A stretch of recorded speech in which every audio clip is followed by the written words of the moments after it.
Esta propuesta legislativa para elevar los temas de difamación es un absurdo jurídico, va en contracorriente de todos los estándares interamericanos. Hace mucho tiempo hay sentencias de la Corte Interamericana que dicen que hay que proteger el honor y la buena reputación. Por supuesto que hay que protegerlo.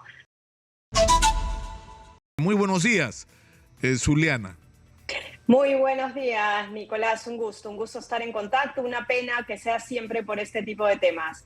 Sí, pues, lamentablemente. Ahora, ¿por qué esto y por qué en este momento? ¿Qué pasó? Exitosa. Salió acá de la manga, salió este tema, ¿no es cierto? Bueno, a nosotros nos queda claro de que lo que pretende la clase política, en este caso el legislativo, con los periodistas es darles un escarmiento, ¿no? Esta propuesta legislativa para elevar los temas de difamación es un absurdo jurídico, va en contracorriente de todos los estándares interamericanos. Hace mucho tiempo hay sentencias de la Corte Interamericana que dicen que hay que proteger el honor y la buena reputación. Por supuesto que hay que protegerlo, pero que hay que darle una protección civil, que no hay que darle una protección penal, porque el derecho penal es la última ratio. Y nosotros, en este caso legislativo, como país, no solo no despenalizamos los delitos de prensa, que son estos delitos contra el honor, porque se aplican fundamentalmente en un país como el nuestro contra nuestros colegas, sino que aumentamos las penas, ¿no? O sea, vamos en sentido contrario, ¿no? Correcto.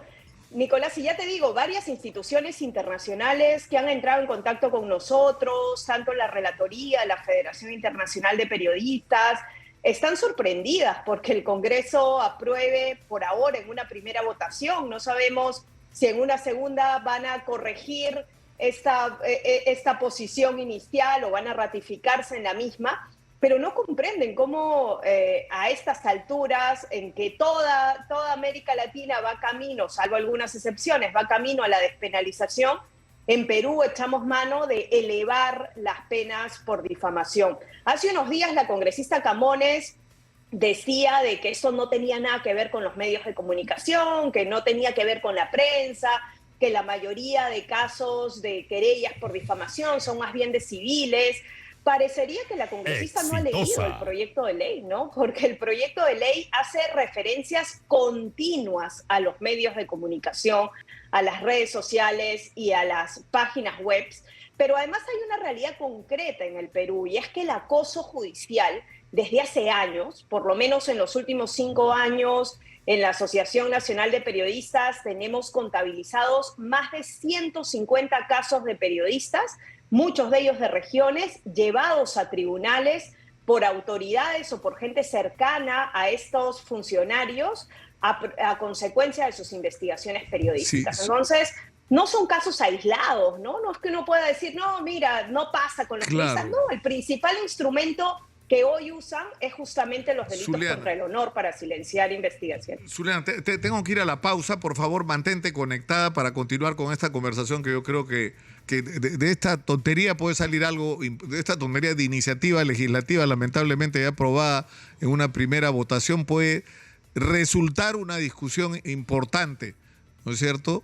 Y de eso es lo que quería hablar contigo. Vamos a la pausa. Estamos conectados vía Zoom con Zuliana Lainez. Ella es presidenta de la Asociación Nacional de Periodistas y estamos hablando de esta decisión tomada por el Congreso, aunque debe ser aún ratificada, de incrementar las penas con respecto a los delitos de difamación y calumnia, que ha sido interpretado por el hecho de ir en el sentido contrario en el que se está yendo en el mundo entero con respecto a este tema, como un intento de intimidación a la prensa. Es así, ¿no es cierto? Esta es la evaluación que ustedes tienen, Zuliana, perdón. Sí, claramente, Nicolás, esta ley de aprobarse tiene una afectación directa en la actividad periodística. Te decía hace un momento, 5 años, 150 periodistas llevados a tribunales, probablemente los casos más visibles, y recordaba hace un momento a la señora Camones, pero uno de los casos más visibles es el de César Acuña con Christopher Acosta, pero ese quizás es, ya digo, el que fue más mediático, pero están los casos que el sodalicio y gente vinculada al sodalicio mantiene contra Paola Ugaz y Pedro Salinas. Están casos contra que un ex candidato al Congreso, el señor Combina, mantiene contra la periodista directora del medio Guayca y Graciela Tiburcio, Luciana Tábara y Graciela Tiburcio. Están casos en regiones, recordemos de que tanto el medio El Búho de Arequipa como Estación Guari en Ayacucho, que son medios que además creo que cualquier periodista reconoce la buena praxis profesional de nuestros colegas que han sido víctimas de acoso judicial con 10, 11, 12 querellas alentadas por quienes en su momento estaban frente al gobierno regional de la zona, tanto en Arequipa como en Ayacucho, por gente cercana a ellos, ¿no? O sea, no es un hecho aislado que uno diga es un caso, son 2 casos, son 3 casos. Estamos hablando de casi 30 casos por año en que los periodistas son llevados ante un juez. Y lamentablemente en Perú no podemos jactarnos de la independencia de los operadores de justicia. Si bien es cierto, muchos de esos casos, como fue el de Christopher Acosta o varios otros, se terminan ganando en última instancia, para nosotros el castigo del periodista es el proceso mismo, ¿no? El impacto que esto tiene económico, porque hay que asumir la defensa cada vez que se inicia una querella contra un colega, y generalmente un periodista en regiones está en situación precaria, es independiente, él mismo tiene que asumir su defensa judicial. El impacto en el trabajo que tiene para un periodista no es fácil tener que ir a un juzgado, por más que sepa que ha hecho bien su trabajo, que tiene como probar la fiabilidad de su investigación. No es cómodo tener que estar yendo ante un juez cada cierto tiempo durante el lapso que dure el proceso, el impacto emocional que esto tiene. Al contrario, en un país como el nuestro, una de las recomendaciones que se ha dado de manera continua por parte de organizaciones internacionales es quitemos los delitos contra el honor del Código Penal, mantengámoslo en el Código Civil. En Perú hay debida protección al honor, ojo, no olvidemos que tenemos una ley de rectificación, que tenemos el derecho a réplica. Si alguien está afectado por informaciones inexactas, sin duda puede acudir a estos mecanismos y un periodista tendría la responsabilidad de haber caído en difundir hechos inexactos, en rectificarse de manera inmediata, gratuita, proporcional. La Constitución, hay fallos del Tribunal Constitucional que prevén la protección al honor. Uno se pregunta por qué aumentar las penas, ¿no? ¿Qué se busca? ¿Por qué en este momento? ¿Por qué se unen varios extremos en el apoyo a este tipo de iniciativas? Esta quizás, Nicolás, sea la primera iniciativa legislativa que se concreta, porque ya ha ido al Pleno, ya tiene una primera votación, pero el legislativo tiene varios proyectos de ley que tienen afectación con el trabajo periodístico corriendo en varias comisiones, ¿no? Hace algún tiempo hablábamos de este proyecto de Renovación Popular que pretende la obligatoriedad de la colegiatura para ejercer la actividad periodística, o el proyecto hace algún tiempo que quería criminalizar, penalizar la difusión de los dichos por quienes se acogían a la colaboración eficaz. O sea, tenemos un legislativo que de hecho tiene sobre la mesa varios instrumentos que tienen afectación a la labor periodística, y si hay que preguntarse por qué se unen todos los extremos, probablemente sea porque es el periodismo el que está denunciando hechos de corrupción. Y no hablo solo de las investigaciones de los denominados mochasueldos en las últimas semanas, sino que el caso de los niños salió del periodismo, el caso de los dinámicos del centro salió del periodismo y de buena parte del periodismo regional. El caso de los cócteles salió del periodismo, ¿no?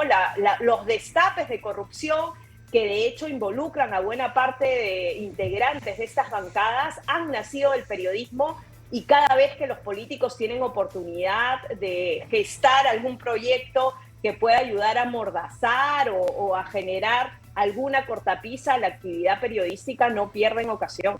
Ahora,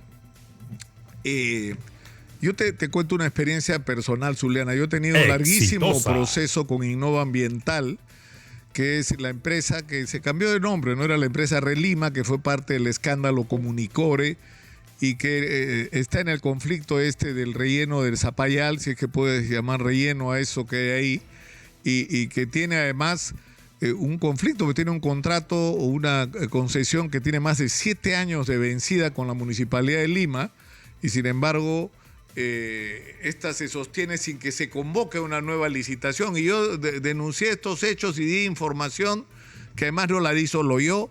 He tenido años de un proceso, gané el juicio, lograron que se anule, volvió a empezar, volví a ganar el juicio. Ha sido una pesadilla de años. Ahora, lo peor es que Rafael López Alea no está haciendo lo que debería hacer, está repitiendo la conducta de los anteriores alcaldes y yo me sigo preguntando por qué.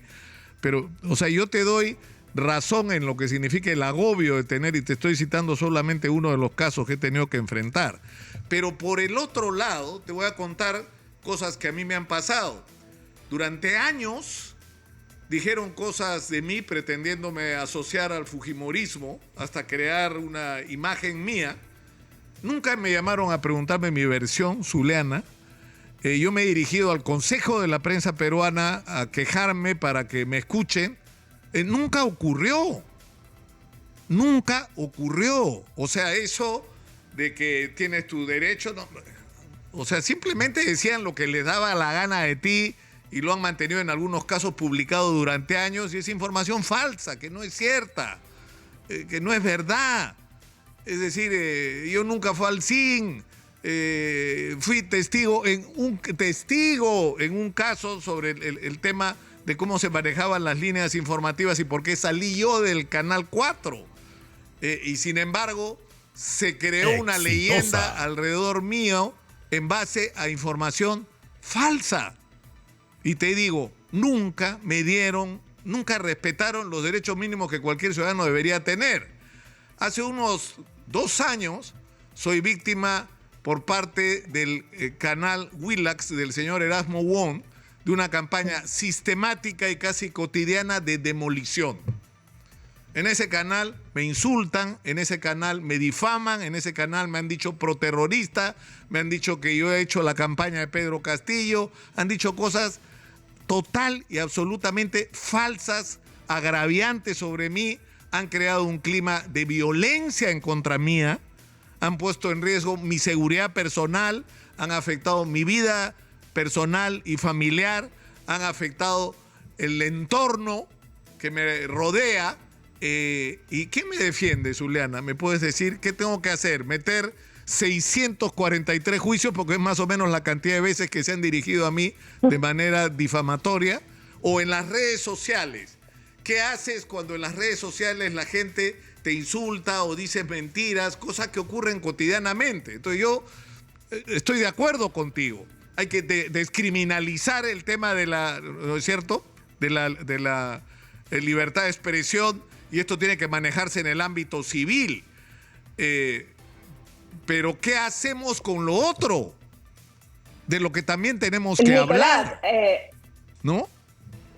Sí, correcto. A ver, el honor y la buena reputación son derechos fundamentales, están consignados como tal en la Constitución, tienen que ser protegidos. Ojo, no por oponernos a este aumento de penas en el caso de difamación, estamos dejando desprotegido el honor. Reitero, hay mecanismos, hay que quizás en la línea que señalas, robustecer esos mecanismos, robustecer el mecanismo de la réplica, robustecer los mecanismos de la rectificación, pero de ninguna forma podemos dotar de un instrumento por la vía penal que puede ser usado a discrecionalidad de quien vaya a apelar a él, ¿no? Porque hoy estamos acostumbrados a que frente a cualquier tipo de investigación periodística, y lo vemos con colegas en las regiones que de hecho hacen destapes sobre presuntos hechos de corrupción, lo primero que hace alguien involucrado en un presunto hecho de corrupción es apelar a su honor y buena reputación y denunciarte por difamación. Claro.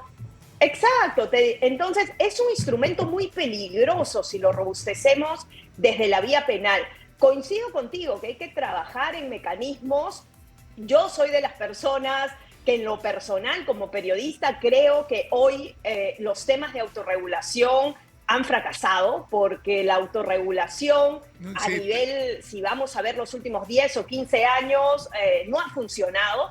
Hay que pensar en otros mecanismos de corregulación para alentar a que la veracidad de la información que se difunde sea lo que prime en la actividad periodística, pero de ninguna forma la vía de solución para este tipo de situaciones es la vía penal, ¿no? La amenaza de cárcel, yo he sido testigo de casos de colegas que con la ley vigente, sin que se eleven las penas, han tenido que sufrir carcelería, porque, ojo, son casos menores, ¿no? Porque en la legislación actual que tenemos para sufrir carcelería tienen que recurrir a otros factores, tiene que haber peligro de fuga, tienes que ser reincidente. Han habido casos, varios a nivel nacional, que además muy visibles y de gente no necesariamente vinculada a la praxis periodística, sino probablemente al entretenimiento, donde muchos dirían, bueno, sí, pero esta gente de hecho ha maltratado honras. Ya, pero hay casos de periodistas que han tenido que purgar prisión. Hubo un caso en Pucallpa de un periodista que le inició una querella a un fiscal provincial por un dicho que tuvo en su programa radial y que estuvo 18 meses preso, ¿no? ¿Y cuál fue el problema, Nicolás? De que la gente en Pucallpa, a raíz de este caso, decían, ni te metas con el fiscal, ¿no? O sea, no vayas a publicar nada porque mira dónde está el colega, ¿no? O en Huacho, hace algún tiempo antes de la pandemia, un periodista también estuvo cerca de 20 días en la prisión de Carquín y colegas de Huacho nos decían de que después de que fue apresado, cuando iban a tomar declaraciones de funcionarios, le decían, pregunta bonito si no quieres acabar como tu colega, ¿no?